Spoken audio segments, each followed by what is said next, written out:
Tonight, for the first time, we're seeing the body cam video from the Uvalde police officers who responded to the shooting.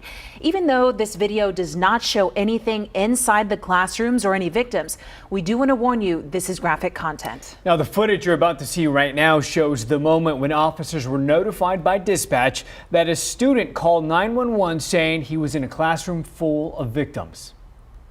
He is in a room full of victims. Full of victims. Child called 911 saying the room is full of victims. The room is full of victims.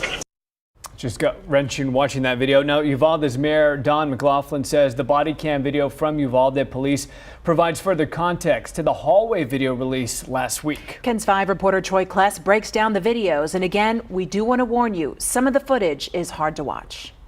What's that door? While additional context was needed, the body cam videos show chaos and confusion. Minutes after a gunman entered Robb Elementary School, Uvalde police officers followed. One of the first who tried confronting the shooter was Officer Canales, who was shot at.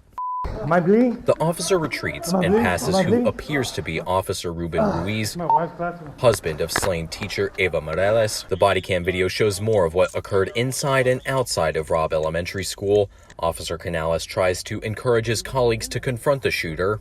We gotta get in there, he just keeps shooting. What's also shown is confusion over who is in charge. Today, Mayor McLaughlin said that Uvalde's acting chief of police, Lieutenant Mariano Pargas, has been placed on administrative leave while his response to the shooting is evaluated. Pete Arredondo, the school district police chief, at one point tried negotiating with the shooter.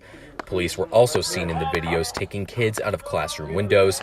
Park, we might need help. We got shots fired at the school, bro. And despite the numerous officers from multiple agencies that did arrive, there was failure by officers who knew kids were still being killed in the classroom.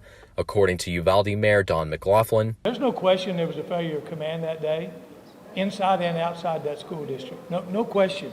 One of the videos also shows police searching the gunman's home. Uvalde Mayor McLaughlin says that the city of Uvalde will be conducting an internal review of the actions of officers taken that day. In Uvalde tonight, Troy Kless, KENS 5.